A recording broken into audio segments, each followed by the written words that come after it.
Rais Donald Trump amenukuliwa akiomba msaada wa meli za kivita kutoka katika nchi za China, Japan, Uingereza, Ufaransa pamoja na nchi za Korea Kusini, akilenga kuwashawishi ama kuwaomba waongeze nguvu kwenye eneo la Mashariki ya Kati kwa lengo la kutumika meli hizo ili kuescort ama kusindikiza mafuta ama meli za mafuta ambazo zimezuiliwa kwenye eneo lile. Na hii inaendelea kuwa ni moja kati ya matukio yanayoendelea ya kushangaza kwa kiasi fulani kutoka Washington, ikishuhudiwa rais ama superpower akiendelea kuomba msaada kwa mataifa mengine. Na msimamo wa Iran umeendelea kushikiliwa ama kuendelea kuzuia lango la Hormuz, na lango la Hormuz linabaki kuwa moja kati ya lango muhimu sana kwenye usafirishaji wa mafuta duniani, kwa sababu tangia Iran walipositisha ama walipozuia meli kukatiza kwenye eneo lile, tayari mapipa ya mafuta yamepanda kutoka dola 60 za Kimarekani mpaka dola 100 mpaka 120. Ni wastani wa ongezeko kutoka pipa moja kununuliwa kwa pesa ya Kitanzania 158 mpaka kufikia kiwango cha fedha cha 200,000 mpaka 310,000. Ni ongezeko kubwa sana, na kwa mujibu wa wataalamu wa kiuchumi wanasema ongezeko la mafuta ama kupanda kwa mafuta kwa 10%, maana yake kutafanya kuwepo kwa mfumuko wa bei kwa 0.4%. Hivyo hali hiyo maana yake itasababisha kuyumba kwa uchumi duniani kwa 0.15%.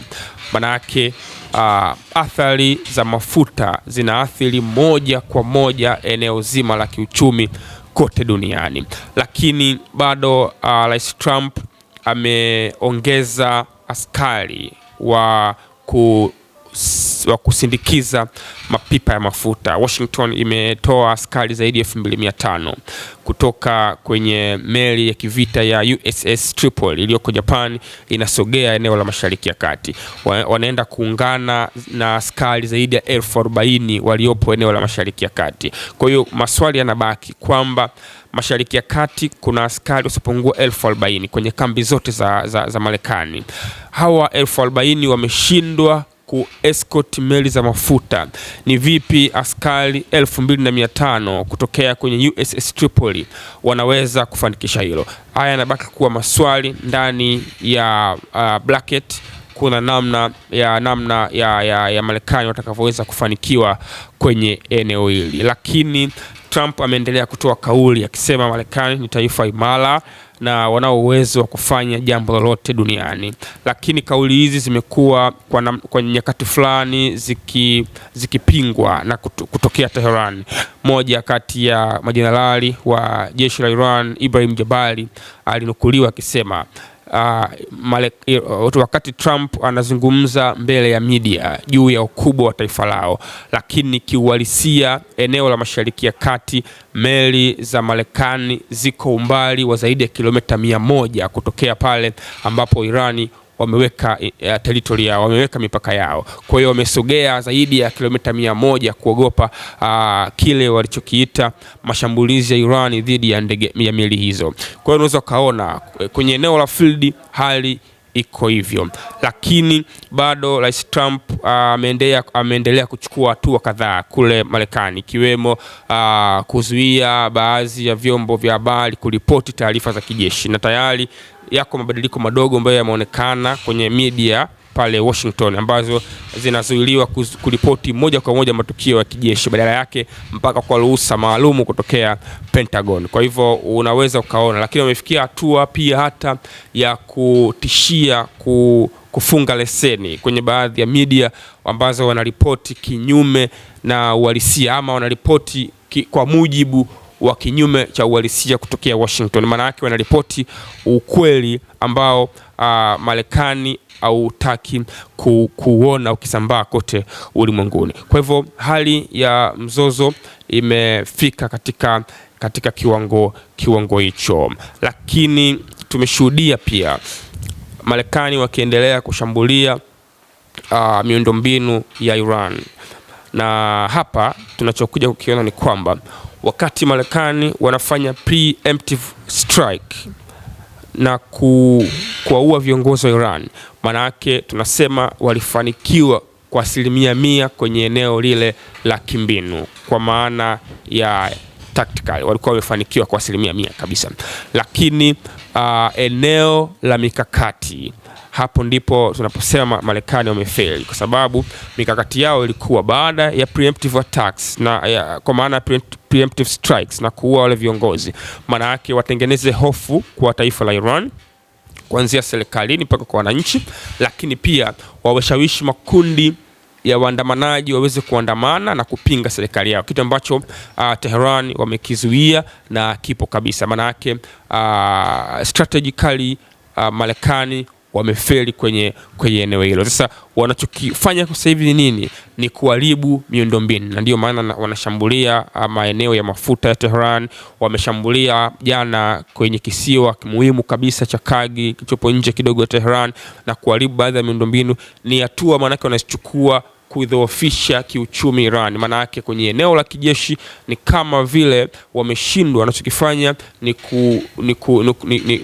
ni kuidhoofisha taifa la Irani baada ya kuwa wamesimama kuwa na umoja ambao tumeendelea kuona. Na Iran nao wameendelea kusimama na kujitetea ipasavyo, na kuna kwa taarifa ambazo zinatoka kutokea Tel Aviv pala Israel, ni kwamba Tel Aviv wanakabiliwa na uhaba wa air defense, wanakabiliwa na changamoto ya makombora pamoja na mifumo ya kuzuia makombora ya kutokea Tehran inakabiliwa kiasi kikubwa sana. Maana yake kadri siku zinavyozidi kwenda, anga la Israeli litakuwa wazi, hivyo madhara yataendelea kuwa makubwa sana kutokea eneo lile. Lakini moja ya taarifa ambayo ya kushtua kutokea hivi karibuni imepatikana kutoka kwa moja ya mshauri wa kijeshi wa Marekani. Ameeleza Bwana David Saki akisema kwamba huenda mgogoro huu ukaelekea kuhitimishwa kwa matumizi ya mabomu ya nyuklia. Maana yake ni kwamba ziko dalili za Tel Aviv, Israeli pamoja na Marekani huenda wakaishambulia Iran kwa mabomu ya nyuklia, na ni moja kati ya taarifa ambayo imeshtua sana. Akizungumza pale David Saki kwenye podcast yake ya All In, alieleza hivyo wasiwasi, na huyu ni moja kati ya washauri wakubwa pale Washington, na alieleza wasiwasi wake huo.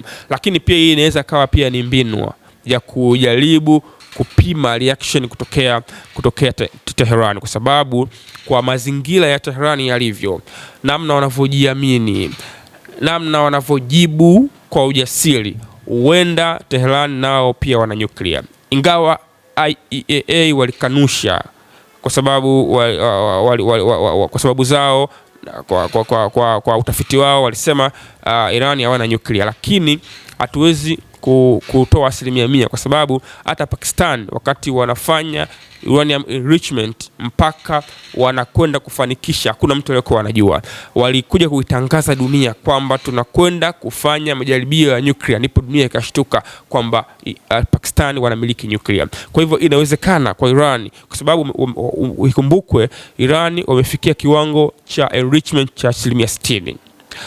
Ni kiwango kubwa sana cha urutubishaji wa madini ya uranium, na tayari wana kilogramu zaidi ya 400. Kwa hiyo hakuna anejua, huenda nao pia wanamiliki nyuklia. Sasa alichokifanya David Saki ku announce kwamba huenda Marekani na Israel wakatumia mabomu ya nyuklia pale Tehran, ikawa ni mbinu ya kujaribu kusubiria mwitikio wa Tehran, kama endapo na wao watakuja watasema na sisi tuna nyuklia, ili waweze kuthibitisha kwamba hawa watu wana nyuklia ama hapana.